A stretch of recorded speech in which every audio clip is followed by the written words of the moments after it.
techniques, insultes, violence verbale, physique, regard. Vous pensez à quoi? Années 90.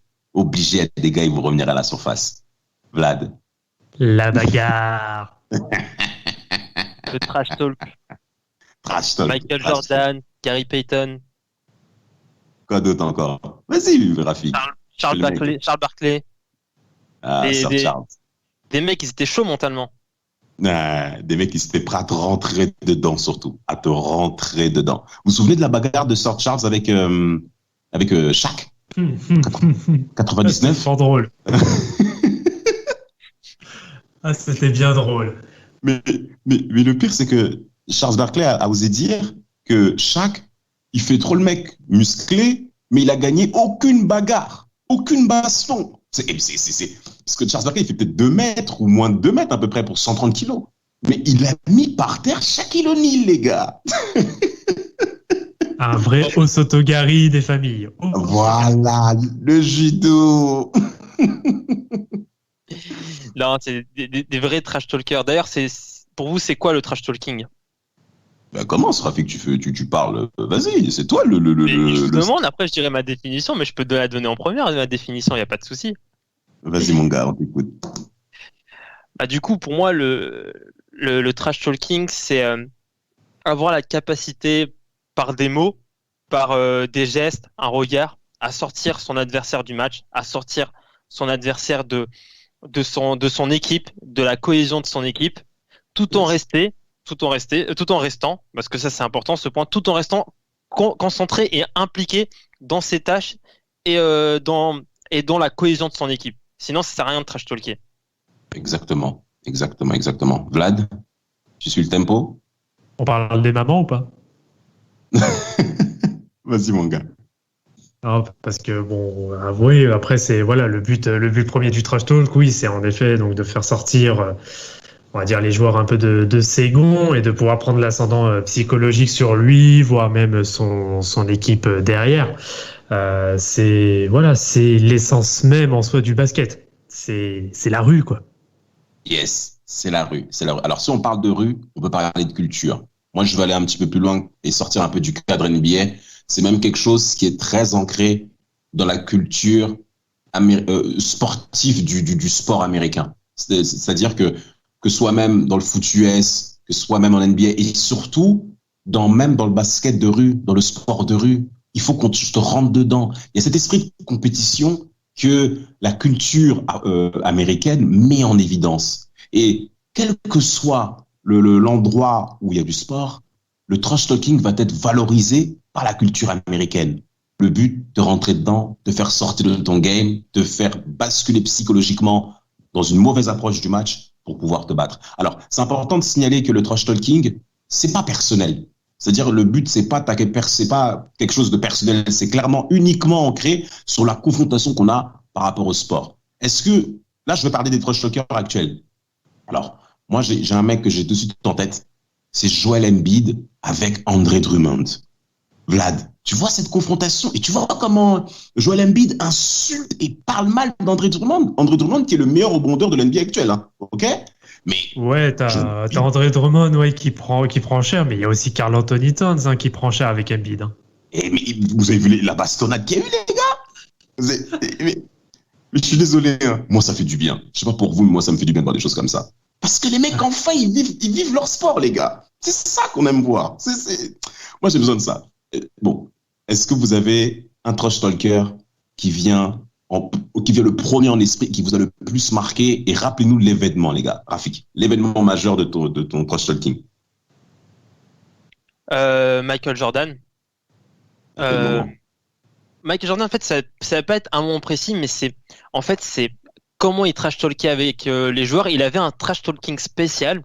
C'est que quand il marquait ses premiers points dans un match, il donnait un décompte du nombre de points qu'il allait marquer dans le match. Ça veut dire, par exemple, 2e minute, il met un panier sur la tête de son défenseur et il va dire 52. Et le mec, mais oui, mais les défenseurs, ils disent, mais qu'est-ce qu'il raconte? Pourquoi il dit 52, lui? Et après, il va se rendre compte qu'à chaque marque, il va dire 48, 45, 44. Donc vraiment, ce trash talking, vraiment, je le trouve très, très sale. Ouais, Il fait vraiment. mal. Moi, je pense qu'il fait du mal à l'estime de l'adversaire, vraiment. Celui-là, Exact. il fait sortir le défenseur du match. Et Vlad, comment t'aurais réagi si jamais t'étais en un contre un face à un mec pareil, mon gars? Ah si, shooter, là. La bagarre, je le défonce. Il y a un mec qui fait 52, mais gros tacle. Tacle à la gorge, direct, corde à linge, la totale. Il n'y a pas de 52, il y a 2 si tu veux, mais pas 52. Et Ah oui, toi, tu non, parles. carrément. Vas-y, Vlad. C'est qui, toi, ton gars, enfin, l'élément trash talking qui t'a le plus marqué en NBA? Pour moi, de toute façon, le meilleur trash talker qui puisse exister, c'est Larry Bird. C'est Hmm. c'est le gars qui se pointe tranquillement, il se balade pendant le All-Star Weekend de 87, si je dis pas de bêtises. Il se Yes. balade, tout va bien, etc. Et là, il se pointe dans le vestiaire juste avant le concours à 3 points. Et Yes. là, il entrouvre juste un petit peu la porte. Il voit les contenders qui sont, voilà, ses adversaires qui vont jouer face à lui sur le concours. Et il dit, bon, je viens juste voir hein, qui va finir deuxième. Il referme la porte et ça joue. C'est un ouf. Et on connaît l'issue après. Il Bah, gagne. évidemment. Non, Évidemment. Il en mais a c'est ça, 2 sur c'est 40. ça les vrais trash talkers. Ils parlent et ils assument derrière. Ils assument. Mais, les gars, c'est bien qu'on parle de Larry Bird. Parce que Larry Bird, il y a une particularité chez lui. Il est blanc. Les gars, il est blanc dans un Avec, sport de avec du noir. poulet. Mais regardez comment il est galbé, ce mec. Parce que certes, tu peux être blanc, mais il n'a même pas le physique d'un sportif, ce gars. Et il a une telle audace dans ses propos. Il a même une fois osé dire qu'un blanc ne peut pas défendre sur moi. Un blanc n'est pas capable de défendre sur moi. Larry Bird. Mais plusieurs fois. Hein. C'est-à-dire, il regarde le mec, il dit, regarde, je vais jeter sur toi. Ça va rentrer. Et bim. Mais c'est bien que tu dises ça, Rafik, parce que tu dis que certes, ces mecs-là, ils trash talk, ils insultent, ils te rentrent dedans. Mais par contre, les mecs, ils assument après derrière. Et le plus grave, c'est de trash talker, d'insulter et de rentrer dans cette confrontation et ne pas être performant dans ce cadre-là. Alors, dites-moi, les gars, non, avant que vous puissiez vous évoquer, je vais juste vous partager, moi, l'élément marquant du trash talking. C'est Kevin Garnett qui, encore une fois, lors de la finale des JO 2000, avec un certain Gary Payton, The Glove, pour les plus nostalgiques, finale des JO 2000 face à la France, et t'as un dunk de Vince Carter sur la tête de Frédéric Weiss, qui fait 2,15 m, qui était même drafté par les Knicks, je crois, à mon avis, et ce dunk est tellement légendaire que la réaction de Kevin Garnett et de Gary Payton est incroyable. Ils passent leur temps à insulter les Français durant toute la rencontre. Déjà, sans le dunk, c'était déjà pas mal, parce que ces gars-là n'arrêtent pas de parler. Mais en plus, avec le dunk, en plus. Non, les gars, terminez la rigolade, les gars. Non, les gars, c'est trop. Alors, je te corrige juste un petit peu, c'est juste en phase de poule, hein, c'est pas en finale. Ah, merci de la correction. C'est en phase de poule et le truc, c'est que oui, tellement que le dunk, bah, de toute façon, c'est le meilleur dunk, c'est le plus gros dunk de tous les temps. Mais derrière, en plus, vu que voilà, t'as des mecs comme Gary Payton qui aiment toujours surenchérir. Genre, Non. 1 minute après, il y a encore une perte de balle de je ne sais plus qui, contre-attaque. Gary Payton, pépère, il regarde, il se met même plus face au panier, il se met dos au panier, il regarde d'abord les Français et ensuite il lance la balle contre la planche avec Carter qui la reprend à 2 mains. Qu'est-ce que tu veux faire face à ça? Des vrais gamins, les gars. Rafik, dis-moi, est-ce que tu as l'exemple Aujourd'hui, c'est qui tes trash talkers préférés en tout cas aujourd'hui? Bah, Michael Jordan, parce que c'est celui qui incarne le mieux le trash talking. Le mec, il trash talkait comme un porc, mais vraiment, il répondait tout le temps présent, mais tout le temps. Et même ça bonifiait son jeu. Il se nourrissait du trash talking. Il puisait de l'énergie dans ça. Après, il y a Kevin Garnett que je cite parmi les meilleurs. Bon, il a essayé de faire, par contre, il a des échecs. Il a essayé de le faire une fois avec Tim Duncan en insultant sa mère. Mais bon, Tim Duncan, apparemment, tu peux lui dire ce que tu veux, ça marche pas. Il a fait ça avec Chris Bosh, mais ça n'a pas marché aussi. Parmi les meilleurs, je mettrais, bon, vous avez cité Larry Bird, c'est vrai qu'il fait il fait partie des meilleurs. Et dans la NBA d'aujourd'hui, est-ce qu'il y a un trash talker que je trouve bon? Oh, t'es obligé de le mentionner, mon gars. Dame Lillard est bon. Lillard? Oui, il répond présent. Il répond présent. Ouais, Avec son Dame Time, il répond présent. Ouais, c'est vrai, mais je le considérais pas forcément comme un trash talker. C'est vrai qu'il y a cette rivalité avec Russell Westbrook qui est évidente, mais en trash talker, moi je dirais surtout Draymond Green. Draymond Green, les gars. The Dre. Parce que Draymond, il faut aussi parler un petit peu de son parcours à ce genre-là, si Vlad, tu vas rebondir forcément là-dessus. C'est que tu as affaire à un mec qui sort du deuxième tour de draft, je crois, 38e choix, qui vient de loin, qui est loin d'être une priorité, et quand il vient aux Warriors, il rentre dans une franchise de merde. Est-ce que vous vous souvenez que les Warriors, notamment début 2010, c'était quand même très, très, très compliqué au niveau des performances, hein, même début 2000, même année 2000, hein. C'était une équipe qui scorait beaucoup, mais qui défensivement en prenait pas mal et qui perdait énormément. Et Draymond, par son caractère, il est devenu le leader vocal des Warriors.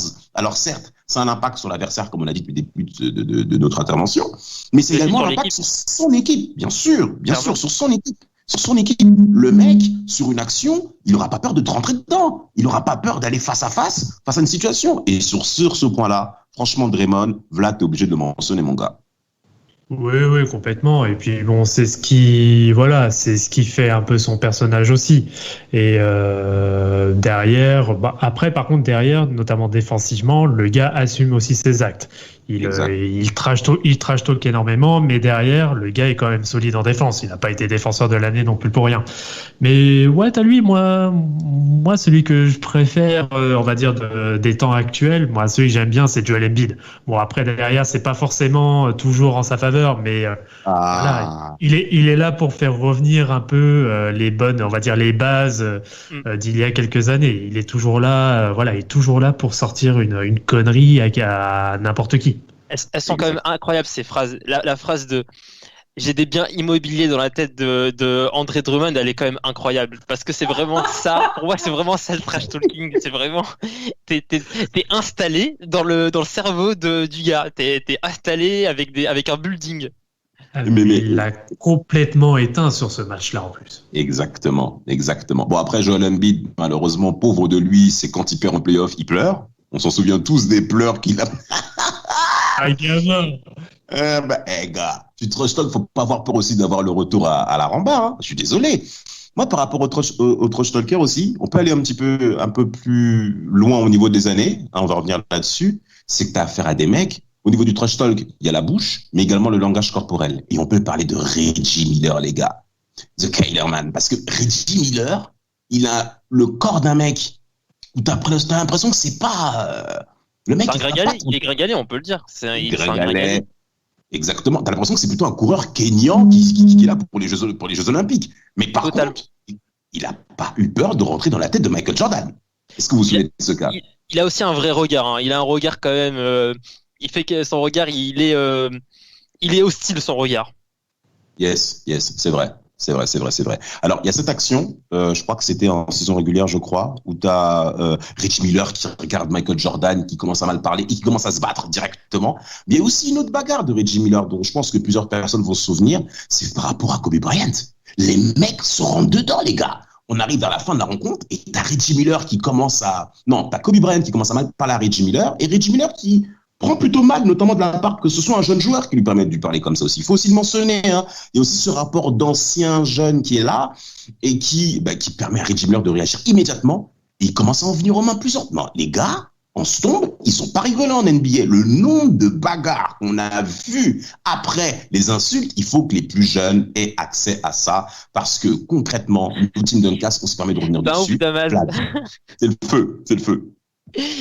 Il incite les jeunes à la bagarre. Oh mais non Mais oui, t'as dit ça, t'as clairement dit ça. Il faut que les jeunes regardent ça. Incitation à la violence, fais gaffe. Hein. Non, s'il vous plaît. Pour moi, elle est là la limite. Non, vraiment, Damas, par contre, pour moi, elle est là la limite. Il faut du trash talking, il faut qu'il y ait de la rivalité, mais il faut pas que ça en arrive aux mains. En tout cas... On en parle des mains, c'est vrai. Moi, je vais vous donner, si ça vous dérange pas, les gars, plusieurs joueurs qui ont subi des fautes techniques en NBA. Rashid Wallace, plus de 317 fautes techniques en carrière. Avec 29 expulsions, les gars. 29 expulsions de Rashid Wallace. Ensuite, tu as Reggie Miller qu'on a mentionné, plus de 175 fautes techniques. Écoutez, les fautes techniques, c'est pas uniquement que des fautes sur le terrain. C'est que les mecs, au niveau du caractère, c'est compliqué. Sans compter qu'il a eu plus de 12 expulsions, plus de 10 expulsions en carrière. C'est quand même pas mal. Après, tu as Kenyon Martin, 130 fautes techniques. Faut quand même le dire. Bon, maintenant, il y a un autre joueur qu'on oublie de mentionner. Gary Payton. 278 fautes techniques, les gars. The Glove, les gars. C'est dingue. Vous en pensez quoi d'ailleurs Mais t'as Rodman dans ton classement? T'as Rodman dans ton classement? Ah, Rodman, étonnamment, je l'ai pas. Rodman, je l'ai pas. Mais c'est vrai que là-dessus, c'est pas mal. Il est très sournois. Je pense que Rodman, il est très sournois. Lui, il le fait très sournoisement, je pense. Oui. C'est bien que tu parles de ça. T'as une anecdote par rapport à ça, Rafik? J'ai pas vraiment une anecdote, mais je sais que j'ai lu que les Pistons, quand ils faisaient du trash talking, ils faisaient en sorte d'attirer le focus de l'arbitre sur quelque chose de lambda pour faire à côté du trash talking. C'était vraiment c'était bien ficelé pour pas que ça soit très grillé par les arbitres. Yes. C'était Rodman, parce que Rodman, c'était un joueur adverse. Je sais plus c'était qui au cours des années 90. Rodman vous pince les fesses, il vous tire les oreilles, il vous attrape la peau du dos. Et ces mecs-là, tu les vois golber comme des monstres, mais il y a beaucoup de coups de vicelard et tout, beaucoup de ruses et tout pour te faire sortir de la rencontre. Ouais. Et contre les Sonics en 96, bah, t'as déjà le joueur, la Brikowski. Les joueurs des Sonics, Brikowski, le premier match il défend sur Rodman, au bout de 5 minutes, il se fait sortir parce que il a cédé au bout de 5 minutes. Et donc il revient dans la série, mais à chaque fois ça chauffe avec Rodman. Et là il arrive à se contenir, mais premier game, il se fait sortir directement. Il a pas, alors que Rodman, lui, il se fait pas sortir. Hein. Rodman reste dans le game. Et justement, Rodman, il s'en amuse justement quand tu le vois sur les lancers francs face à Brikowski. Il se dirige, il se met face à lui et avec un grand sourire en se tenant les mains derrière, etc. Non, c'est trop fort. Et oui, en plus, Brikowski, il a des années NBA derrière lui à ce moment-là. Et après, t'as Gary Payton dans l'équipe. Gary Payton, il a pas peur de. En fait, lui, il a hérité ça de son père. C'est son père qui lui a appris le trash talk. Son père, il a été très très dur avec lui. Il a eu des mots durs avec lui et ça l'a conditionné à être un trash talker. En fait, il n'arrive pas à concevoir une NBA sans ce trash talking. Exactement. Est-ce que vous connaissez le point de fracture où à un moment David Stern a essayé de réagir? Vlad, t'as des idées par rapport à ça, je crois, hein, parce que il y a eu cette coupure. T'as une bascule, on va dire. Après, la grosse bascule, c'est surtout la grosse baston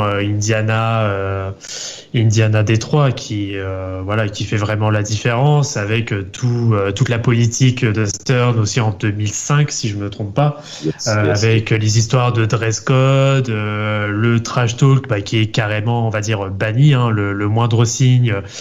Enfin, le moindre taunt ou le moindre trash talk ou le moindre regard même porté sur un joueur, c'est automatiquement une faute technique, $15 000 d'amende. C'est de la répression, quoi. Mais c'est quand même dingue, hein, que quand même eu ces mesures qui ont été posées. Après, on entrait actuellement dans une période, on va dire, milieu année 2000, où il fallait maintenant vendre un produit à des personnes qui ne correspondaient plus à cette culture, justement, urbaine, qui représente pas mal la culture américaine, cette fois-ci. Et là, maintenant, il fallait présenter la NBA à l'international. Parce que, on l'a déjà dit plusieurs fois, Manara Tindancas, l'internationalisation de l'NBA, notamment par les Spurs de San Antonio, a ouvert justement le marché NBA à l'étranger, même début 2000 ou même fin années 90, quand t'as les Bulls qui viennent à Paris, on commence maintenant à avoir accès à quelque chose qu'on ne connaissait pas avant. Et David Stern a vu ce virage-là. Moi, je pense qu'il a quand même eu raison de pouvoir mettre en place ces mesures. Mais clairement, les gars, ça nous manque. Je vais vous donner une anecdote par rapport à ça. Kenyon Martin et Stephen Jackson, Captain Jax, qui a été arrière shooter des Pacers, notamment, dont moi je m'en souviens lors de cette année justement 2004-2005. Et Kenyon Martin et Captain Jax, son surnom de Stephen Jackson, sont toujours ensemble, ces gars-là. Toujours ensemble, des vrais potes, des vrais gars serrés, quoi. Et t'as Kenyon Martin qui dit, Captain Jax, c'est mon gars. On est tous les jours ensemble, pas de souci, on peut rigoler sur tout, c'est mon vrai gars. Par contre, quand on est sur le terrain, il n'y a plus personne. C'est mon ennemi, je lui rentre dedans, il me rentre dedans. Et on va s'insulter juste pour la gagne, gars. C'est-à-dire que ces gars-là, ils arrivent à faire la différence quand ça devient personnel et quand ça devient sportif. Et même là, on arrive dans une situation où tu as affaire à deux joueurs qui sont retraités aujourd'hui, plus de 40, la quarantaine dépassée, bien abolie. Mais pourtant, sur le terrain, ça continue, les gars. Même si on est à la cité. Et c'est cet état d'esprit qu'il faut conserver. Alors moi, j'ai une question à vous poser, les gars, par contre. Est-ce que vous avez l'idée d'un gars, non, de joueurs qui trash talk, mais qui ne répondent pas présent après? Ou qui sont défocalisés du match eux-mêmes? Oui. Ah, fait, ça a l'air chaud, là. Oui, mais en fait, je suis limite en croisade contre ce joueur, alors que vraiment, de base, je m'en fous de ce joueur. De base, je m'en fous des équipes où il a joué. Mais Patrick Beverley, au début, vraiment, je l'aimais bien. Il donnait tout en défense. Il faisait ce qu'il avait à faire. C'était bien, mais il s'est donné un rôle. Récemment, il s'est donné un rôle de trash talker. Mais en fait, il a vraiment rien compris. Mais vraiment, le mec, il handicape son équipe. Il comprend qu'il handicape son équipe. Il a trash talké Luka Doncic. Il a fait des matchs en playoff, mais incroyable. Mais ça sert à quoi alors si c'est pour pénaliser ton équipe de trash talker? T'as aussi Maurice le fait, mais ça pénalise ton équipe. En fait, c'est des parodies du trash talk. Ces joueurs, ils se rendent pas compte que Parodie. ils sont juste là oui, ce sont des parodies du trash talk. Ils aboient, ils ne trash talk pas, ils aboient. Tu dis ça va, parce que tu te sens bien, ça va. Je sens la haine là, venir là. Ouais, ça commence à passer. C'est vrai, mais ils aboient. Vas-y, Vlad, vas-y. Moi, j'en ai deux. Russell Westbrook. Déjà, lui, il parle énormément et derrière les actes, voilà quoi. Faut pas exagérer. Damien Lillard, il lui dit encore bye-bye d'ici là. Donc, ouais, ça on a pas oublié. Ouais, Westbrook avec son Rock Baby et compagnie, non, ça va, c'est bon, ça suffit 2 secondes. Il y a lui et ouais, c'est. Non, moi, il m'insupporte Westbrook. Pourtant, il serait super fort, mais il est super fort même. Mais s'il avait un peu de jugeote, juste un peu de ça, ce serait déjà pas mal. Donc, ouais, t'as lui, et d'un seul coup, là, j'ai le deuxième qui vient tout juste de m'échapper. C'est pour te dire à quel point Westbrook, il me vient plus en tête. Mais vas-y, enchaîne, je te dirai après le deuxième. C'est bien que tu parles de Westbrook. C'est bien que tu parles de Westbrook, Vlad. Parce que Westbrook, on a affaire à un joueur qui est sans doute le plus athlétique de la ligue. Ce mec-là, physiquement, en 1 contre 1, incroyable. Franchement, c'est très, très, très, très difficile de l'arrêter. Mais surtout, c'est Tony Parker qui en avait parlé, qui disait que Westbrook est pour lui le joueur le plus redouté en termes d'affrontement psychologique. Pourquoi? Ah ouais? Parce qu'il parlait de Westbrook comme ça. Ah oui, parce que enfin moi j'avais lu que c'était Deron Williams le meneur qui l'avait posé plus de problèmes. Après peut-être que c'est sur un point plutôt technique, un point. Alors non, là je ne parle pas de l'aspect technique. Là je parle de l'aspect d'affrontement en termes d'adversaire, pas sur l'aspect basketballistiquement parlant. Là il parlait de Westbrook qui veut clairement te détruire en fait. Il veut te détruire, tu es son adversaire du soir, il va te rentrer dedans pour te casser la gueule. Mais que ce soit basketballistiquement, on ne sait pas après si c'est possible ou pas pour Westbrook, mais aussi en termes de personnage. Parce que le trash talking, c'est pas uniquement que parler. C'est également le langage corporel, en fait, où je ne veux aucun rapport avec toi, mais si jamais tu es sous ma route, il faut que je t'écrase. Et sur ce domaine-là, c'est là où Tony Parker disait que Westbrook était le joueur qui affirmait le plus son côté antipathique avec l'adversaire. Alors, vous parlez de Westbrook. Et comme quoi, ça fait Là, je suis totalement d'accord avec toi. C'est vrai que chez Russell Westbrook, c'est l'un des rares joueurs aujourd'hui où on retrouve beaucoup de sentiments de rivalité. Quand il rejoue contre KD, c'est le mec, il est prêt à se battre avec KD. Ouais, mais là où je vois que je rejoins Vlad, c'est que Westbrook prend ça tellement à cœur que ça lui fait perdre le fil du jeu. Oui. Westbrook, sur cet aspect-là, moi je pense que cet aspect négatif qu'il a dans sa carrière malheureusement, c'est que quand il rentre tellement dans cet aspect de rivalité et d'écraser son adversaire en 1 contre 1 ainsi que toute l'équipe, il perd en lucidité et ça lui amène à des choix désastreux. Bon, Westbrook, toi tu as parlé de Pat Beverley et l'autre frère Maurice, là, les 2 cocos là, qui ont fait du bruit tout l'été, enfin tout le printemps-été. Moi j'ai un autre gars que j'aimerais si possible vous énoncer. c'est DeMarcus Cousins. Alors, DeMarcus Cousins, je pense qu'au niveau caractère, au niveau émotionnel, il a beaucoup de progrès à faire. Sans doute pour moi, c'est le poste 5, le pivot. Après Vlad, Rafik pourrait me contredire, mais on a affaire à sans doute le plus talentueux de la ligue. Par contre, en termes de gestion émotionnelle, notamment dans les moments importants, quand il est déstabilisé par un panier qui n'a pas marqué, par le choix des arbitres, par toutes ces choses-là, il commence, à mon avis, à énoncer des mots qu'il ne faut pas dire sur un terrain et qui le défocalise sur le but de son équipe. Ce qui explique, à mon avis, du pourquoi que les Kings, ça n'a pas marché. Excusez-moi. Les Kings ont mis de l'espoir sur DeMarcus Cousins. Et malheureusement, là où il n'a pas été performant, c'est dans la capacité à faire en sorte à ce que sa soif de jeu puisse s'imprégner sur toute son équipe. Et c'est là où on voit un leader. DeMarcus Cousins, un joueur que j'aime énormément, mais qui malheureusement n'a pas la carrière qu'il est censé avoir, parce que pour moi, il est de la même trempe qu'Anthony Davis. Je sais pas pour vous. Après, peut-être il y avait même un passage un passage à New Orleans où quand il y avait les deux, où Cousins c'était limite le joueur numéro 1 de Nola. Hein. Vraiment, il a aligné des stats incroyables. C'était vraiment, moi je pensais d'abord à Cousins avant Davis. Pas forcément. Avant sa blessure, c'était le meilleur duo d'intérieur qu'il y avait de la ligue. Oui. On est d'accord. Vous avez une idée d'une équipe qui caractérise cet aspect trash talking? Maintenant ou d'avant? Même avant, mon gars. On déballe tout. Moi, j'en ai une. Hein. Pistons? Quels Pistons? Ah, les Bad Boys. Les Bad Boys, là? Mais c'est même pas du trash talking. Ces mecs. Au-dessus, c'est le soleil, comme diraient certains. Bon, ok, t'as les Pistons, et toi, Rafik, t'as qui? Une équipe qui trash talk bien? Ouais. Qui se caractérise par cette identité? Les Jay Blazers. Il y a les Jay Blazers avec Uta Rashid Wallace qui a eu beaucoup de fautes techniques pour intimidation. Il a même l'année où il est All-Star, il a eu 41 fautes techniques dans la seule même année. Donc ouais, moi je pense aux Jay Blazers. Ouais, c'était la saison 2001-2002 de Rashid Wallace, une année. 2001. 2001. Ouais. C'est celle où il est All-Star. De toute manière, il est plusieurs fois All-Star, mais cette saison-là, en fait, il est, et c'est quand même pas mal. Hein. Moi, j'ai une team qui se caractérise bien là-dessus, c'est les Knicks de Pat Riley. Est-ce que vous vous souvenez de cette équipe-là qui va affronter Michael Jordan lors de la saison 93 en play-off? T'as les Knicks quand même qui ont quand même pas mal d'éléments majeurs hein, qui correspondent justement à cette image. Larry Johnson, t'as John Starks, t'as bien entendu Pat Ewing, t'as aussi Anthony Mason. T'as Charles Oakley aussi. Oui, Charles Oakley, bien sûr. Oui, mais il se bat avec. Il me semble qu'il se bat avec Mason.